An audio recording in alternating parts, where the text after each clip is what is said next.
Hey, what's up? It's Aaron. Let's talk about hiring, specifically hiring another physical therapist.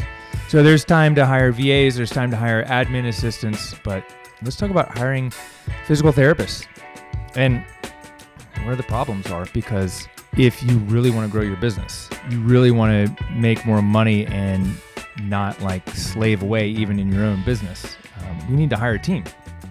We need to hire other people to help us. We need to bring on team members. So I'm going to talk a little bit today. I just give you a little crash course on how to hire, where to hire, how to get them to apply it to work with you, a little bit about compensation models, and then some of the leadership skills that you need. I'm going to do it pretty quick. This isn't everything you need to know. This is just a high-level overview.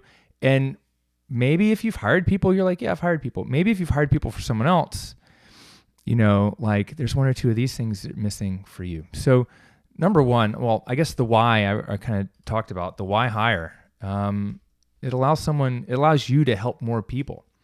It allows you to go on vacation without taking a pay cut.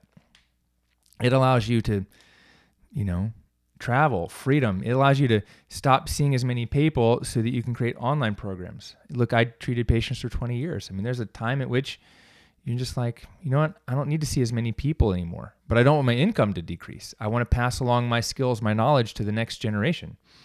Or maybe you are the next generation and you're a badass and you're just like, Aaron, tell me how to hire so I can grow this thing and open multiple locations and do it before I'm 32. We can absolutely do that. So the why is because really you're not special. I'm sorry to say it. You're not the only game in town. You can train someone to be 90% as good as you. It's not about the skills we've learned and how you touch people. It's how we engage with the person. So the three things that I teach all my employees in our practice, especially the physical therapists, our model is we listen, we touch them, and we empower them. So we listen to what's going on. We ask good questions. We touch them where they hurt. Okay, like that's one of the things we have to do in the first visit. Touch them where they hurt. Because everyone before PT told me, Aaron, you're the first person to touch me where I hurt. I've been to everybody. And I'm a massage therapist helping these people who've been to PT, OT, acupuncture, massage. They've been to the surgeon, orthopedic specialist. They've been all over the place. I'm the first person to touch them where it hurt. It's because I was touching them. I was listening to them. I was listening to their body. It's not that hard to do. Look, I was only a lowly massage therapist, Aaron. Yes, I had a degree from Duke University, but that didn't teach me how to, touch people's bodies. And we empower them. We give people something to do at home, whether it's an exercise, or we give them encouragement and give them hope. We empower them to with an exercise or self-treatment technique to reduce their pain and symptoms on their own so they don't rely on us. That's why, that's like the why, and that's it. So I need to help more people do that, right? Okay, how are we going to hire? Well, I can go to my friends. I can go to my classmates and be like, hey, you want to work for me? Maybe the coworker that was working for me last time. A lot of people will find people to hire in their business from people they already know, and that's great. Just know this, as soon as you hire someone you've had a prior relationship with, you risk the prior relationship. So let's say you were coworkers and friends, and then you hire them, and things don't work out. Well, are you willing to lose the friend? That's happened to me, not necessarily in hiring, but in going into business. When we change relationships with people, we risk the prior relationship. And so you just have to understand that. But sometimes the people you've worked with before, you've already vetted them. You've already worked with them for 2 years. You know how they work under pressure. You know how they work with you. Great. So maybe there's someone in your network.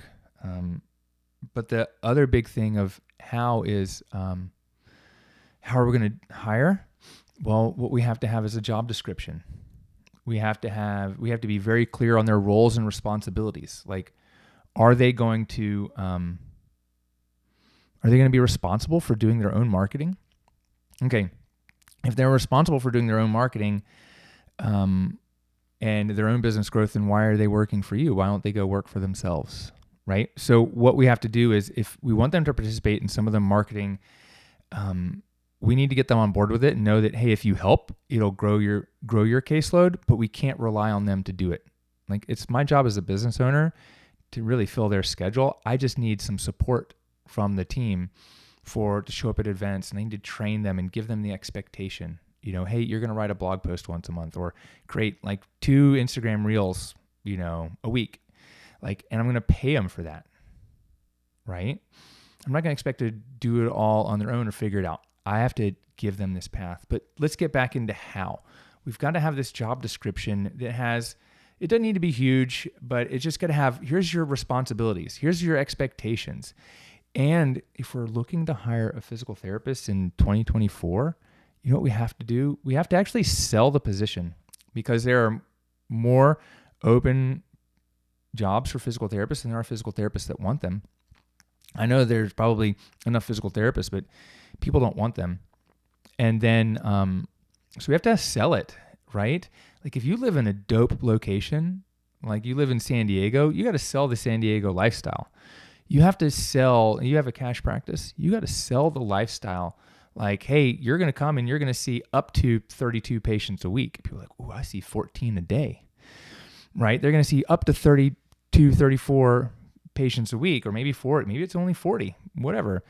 Like, you sell the lifestyle.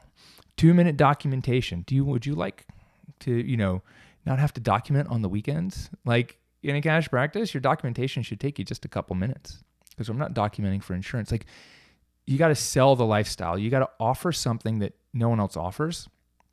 And that doesn't mean you have to offer a 401k and, benefits, but like, let's offer them mentorship, which, you know what mentorship means? It means meeting with an employee once a week at a team meeting and going over cases or case studies or self-treatment techniques. I mean, it's not a ton, but that's what a lot of people want. We got to sell that. And then we have to put together a job description, right? And we have to post it out places. So that's really how to hire. I mean, there's a lot of other things in there, like your state may require you to have certain documentation. Work with a lawyer who's in your state to create the handbook that you need, and like a contract for you, et cetera. I mean, in our Platinum Mastermind, I give everyone access to like a template of our our contract and our handbook, employee handbook, and trainings on how to hire and do this, how to write the job description and application. I give them you get a template for that, but you can do it on your own too. But just in your state, you might have different state rules than we do in North Carolina. Like, I'm not a lawyer. I'm not writing, your legal documents for you. I'm just giving you examples so that you can see like how we do it and what works well. And so you need to have some of those things set up. And really, before you even put out, it might take you a few months to find a PT. So as you put it out or before, we really need to have some SOPs in place.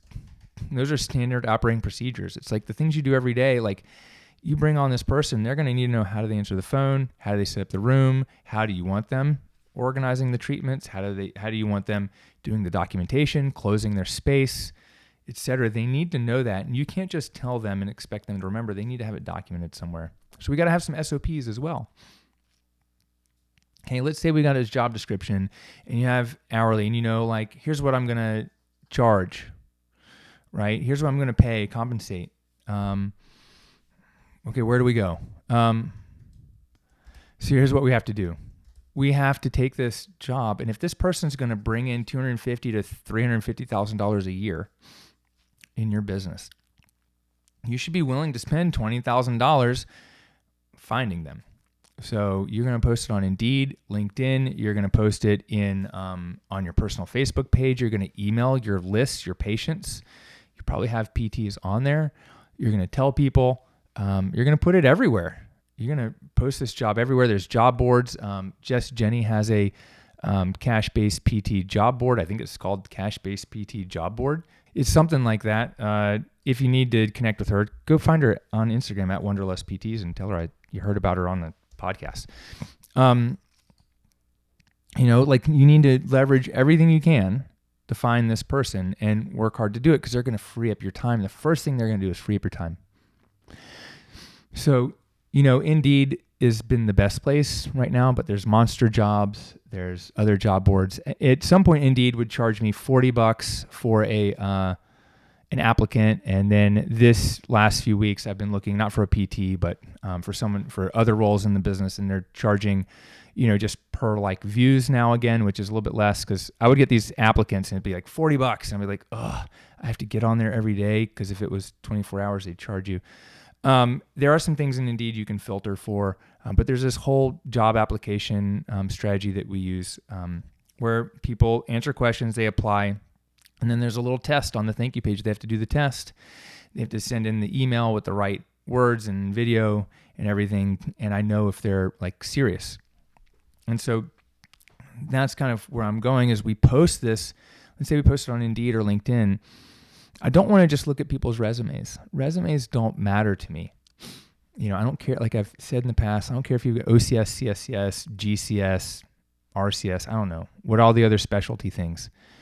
What I really want to know is, do you value what you do? One of the best questions you can ask someone, and I'm going to say, I tell you where I learned this from. I learned this from Jerry Durham. So shout out to Jerry Durham. How much is too much to pay for physical therapy? That's one of the number one interview questions I ask. And when I was hiring my first PT, I got on a call with Jerry, and there was another guy out in LA. We did a little 3-way call. I can't remember, but we were both hiring, and Jerry kind of like helped us with this. So shout out to Jerry. Thank you very much. If you haven't checked out Jerry Durham in a while, go check him out. Jerry was one of the first older PTs that really was encouraging to me, in doing the cash-based PT thing. He had a clinic in San Francisco that was out of network, and Jerry and Sturdy were really encouraging, which was rare in the PT Twitter and APTA circles. So thank you. Okay, so we're going to post it on Indeed, LinkedIn, Facebook. Don't spam my Facebook group or anyone else's without permission. But put them on these places, email your list. That's kind of where. Let's talk about, this little application. Just real quick, the application button on Indeed has gotten better over the years with some of the questions they ask. But what I'm really looking for is, do they have desire to do something different?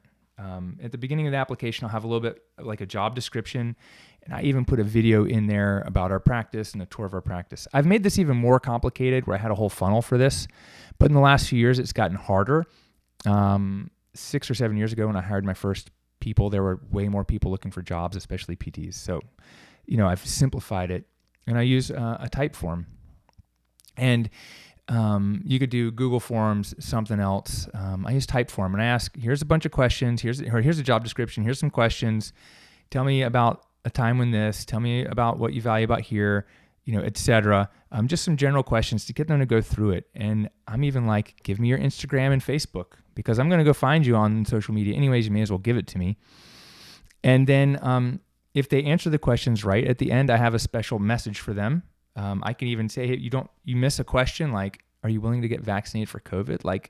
For our clinic, that's important. I don't want someone unvaccinated working in our clinic, because it's not just Aaron working in there. It's not just you, it's other people. And that question will disqualify people. There are other disqualifiers that we'll go through. And at the end, if you qualify, you'll get a message with instructions on what to do next. And there's another step in the process that only really good fit people are willing to do. This is called the hiring application, or the hiring funnel. And our Platinum Mastermind members get access to this, and they can, get a copy of it, etc. You can create your own. You just need to ask these important questions. Questions like, tell me about a time when, you worked with an irate customer. Tell me, who are the people that you like or learn from, and why is it important? And you can tell by the way people answer, if they just do these short little 1 to 2 word answers, they're not good fits. If they give you good paragraphs, they're starting to be a good fit. And then at the end, there's a test, and it's send me an email to this specific email address with this specific subject line, and include these specific things. And what this is a test not just to see if they would do it. It's a test to see if they follow instructions, and they're teachable or coachable. And if they actually do it, they're willing to go above and beyond what most people will do, which is really who I'm looking for, is someone who's ready to go above and beyond what most employees will do, right? So that's the application. And then once I have them send in this video, like 3 to 5 minute video, then I can review these. I don't have to review all the resumes on Indeed. I can just review the people that have gotten to this step. I can put it on autopilot and it happens and it'll just show up in my inbox. That's the beauty of the application funnel. It takes less of my time. You just got to set it up once and then you put it into action when you're ready to hire. All right, there's 3 compensation models. And I've built a spreadsheet to model these out for different prices, but there's, well, let me talk about this real quick. If you own a business and you're going to hire someone as a contractor, they really need to look like an independent contractor. But most people hire independent contractors to reduce their risk. And really, you're increasing your risk because the person now looks like an employee because you've given them set hours, you've given them set times, set instructions, etc.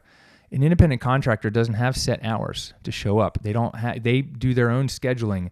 They do a lot of their own work. So if you're going to hire a physical therapist to work for you, unless maybe you're doing home health contracting, even if it's cash-based, they're probably an employee. And you can still pay an employee per visit. You just probably need to hire them as an employee, and you really need to talk to a lawyer to make sure that you're hiring them the right way. So we've got these compensation models. You got salary. Okay, the benefit of putting someone on salary is you give them all your expectations, and their job is to do their job. Right? They're not getting paid just to treat patients. They're getting paid to help you, nurture clients, do marketing. All these things are part of their job description for, being on salary. I think salary is great. For a long time, I really liked it. And then I really, I thought, oh, this is great because I can get them to do more than just treating patients because otherwise they'll be incentivized only to treat patients, not to do other things. And I did. I made a couple mistakes. So I took one person from hourly, moved them to salary, and their productivity decreased. I'm like giving her a raise and rewarding her by giving her a salary that's higher than what she was making hourly, and she started working less. Productivity decreased. This wasn't a physical therapist, but so I was like, that's not so good. So there's another model that's basically a eat what you kill model, where it's like you're just getting a commission. Or not even really a commission, a set fee per treatment. And so definitely be careful of saying, hey, I'm going to give you 50%. Because as soon as you raise your rates, they get a pay increase. So does an employee deserve a pay increase when you decide to charge more for a product? No. They deserve to get a pay increase when they show you they're worth more to your business than what you're paying them. And so do not tie those two things together because you might have promised someone 50%. You come to work with me and I'm like, yeah, we need to charge more than $125 an hour. And we get you to $250. And now the person you told you were going to pay $45 an hour is now making $90 an hour only because you raised your rates, not because they deserve to make twice as much.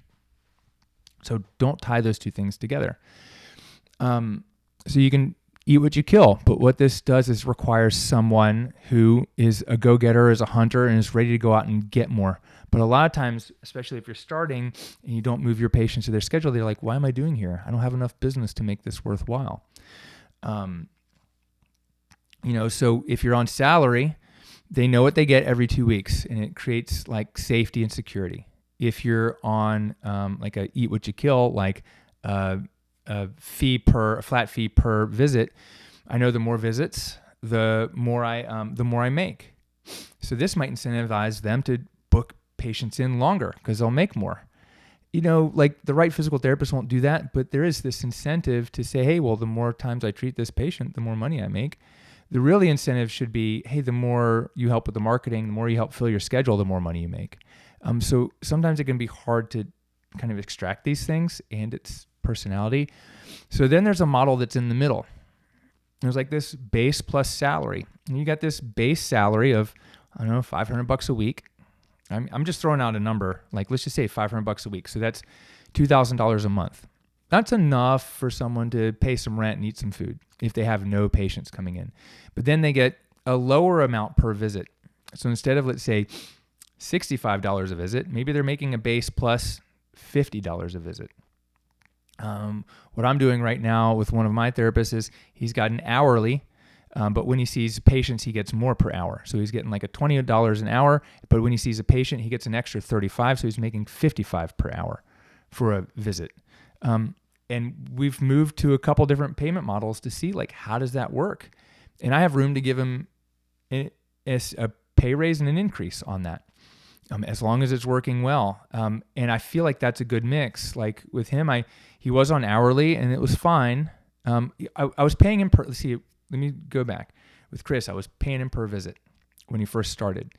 And then, like I lost an admin and I wanted him to do more. And I was like, well, you know what? I'll just pay him the same per hour to do admin as he was doing treatments, because, it just was easier for me at that time. It was like a little bit of a crisis time. I lost an employee. I was getting divorced. I was like, I can't do too much. I can't make it complicated.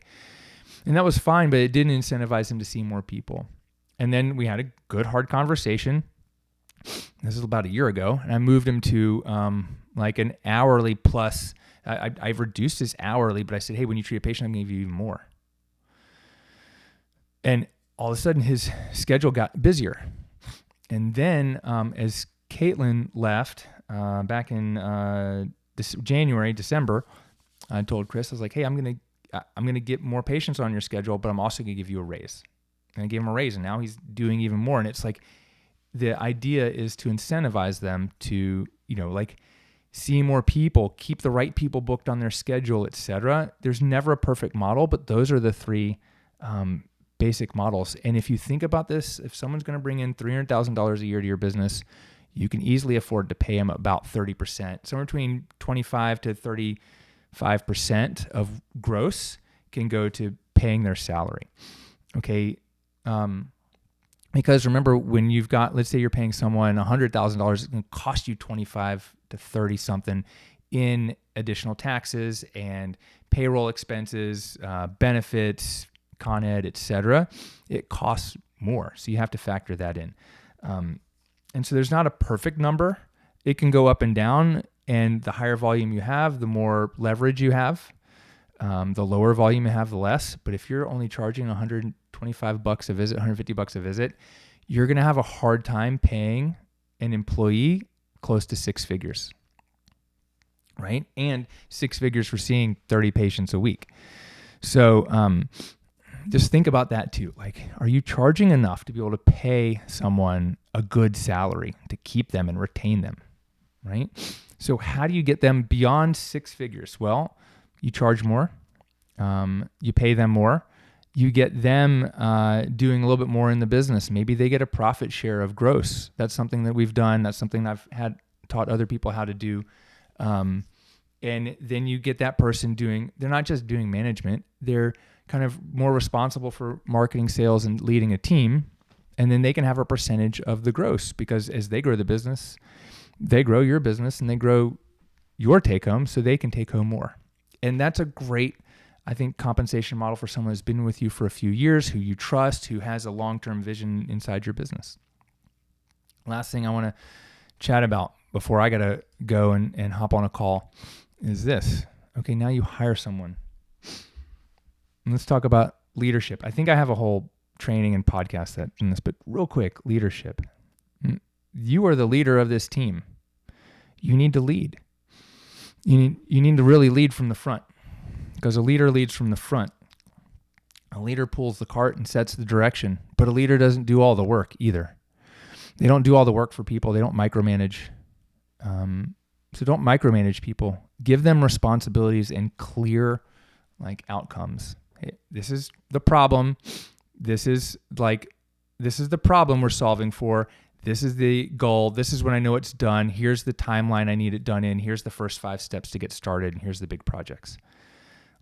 Give them that. And then say, hey, when you encounter a problem that you don't know when you encounter a problem or a fire in the business, I want you to come up with 2 different solutions. If you don't know how to solve it, if you don't know how to solve that problem right away without me, I want you to come up with 2 different solutions.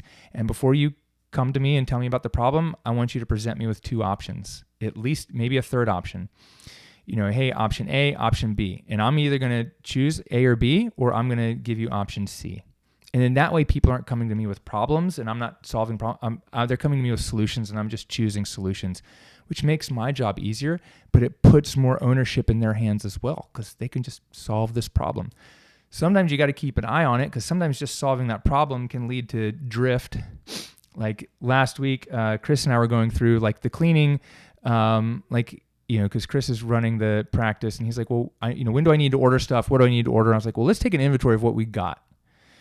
And I went back and looked, and we probably have an easily $500 worth of like disinfectant, hand sanitizer, and cleaner from 2020, 2021, where I basically told one of my employees, like, all right, we need cleaner to solve the problem. And I just realized early 2 days ago, that she was hoarding cleaning supplies. I'm like, holy shit, we're never going to use this hand sanitizer. This is like the super liquid hand sanitizer. We're never going to use it. And it's just like, I got a couple like 1 gallon jugs of this stuff. I'm like, I don't know. I'm not using that stuff. So you can get a little drift, that's happening, but you keep check on it. You have your policies and procedures, and, you keep an eye on your business. And that's one of the ways, like metrics, like having your team fill out metrics so you can look at them. That prevents drift, but sometimes drift is unavoidable. And sometimes, it is, but just don't micromanage people. Let them do it. Otherwise, you're just doing it for them. It'll create resentment from them and you, and you're going to stay busy, and it's not going to give you that freedom that you're looking for. So that's the leadership. The other piece of leadership that I want to pass down to you, and I learned this from Bedros, and Bedros said, give them rope. And I was like, what do you mean give them rope? He's like, give them rope. And I'm like, what? He's like, rope, like give them rope. Like you're giving them an opportunity. They're either going to choose to build a rope ladder and climb to the next level, or they're going to build a noose and hang themselves. And I've done that before, where employees were asking like, hey, we want to get back into doing team building events. And I was like, great, let's do this event, set it up, schedule it, organize everyone. And it took over a year for that to happen. I should have known, but I was too busy with the pandemic and all the other things. Like I see now, like that was a red flag that didn't happen. I gave an employee that ability, and she's now no longer with me, but it's like, oh, I gave her an opportunity, because if you can't, if you're not replaceable, if an employee isn't replaceable, they can't be promoted.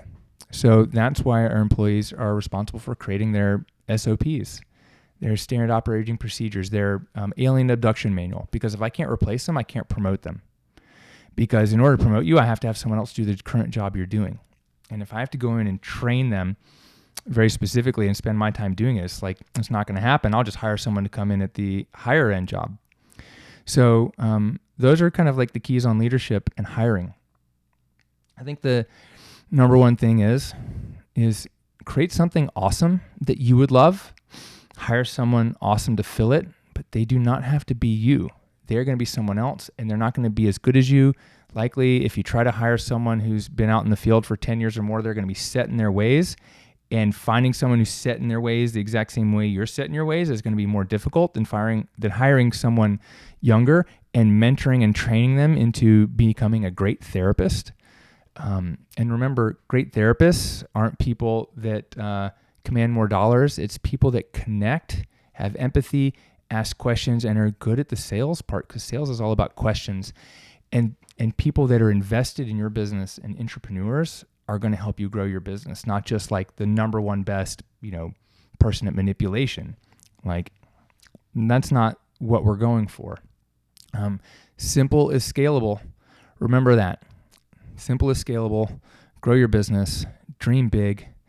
And if you need some help creating some of these hiring systems, you want access to our hiring programs, or like to work together to grow and scale your business so you have more time, you might be a great fit for our Platinum Mastermind program. If it feels like that's something you'd be interested in, I'd love to invite you to hop on a free new patient strategy call with me. You just go to callwithaaron.com, fill out the little form, schedule in a time, and we'll chat for like 10, 15 minutes. And if I can't help, no worries. I'll point you in the right direction. If we can, we book in another time to chat about how and what that looks like. So that's callwithaaron.com. Otherwise, take these strategies, go hire someone. Let me know what was helpful for you about this podcast, about the show. Shoot me a message on Instagram. Even maybe let me know what you'd like to learn more about on the podcast, what kind of episodes you'd like to hear about. And I'll see you on the next episode. Peace.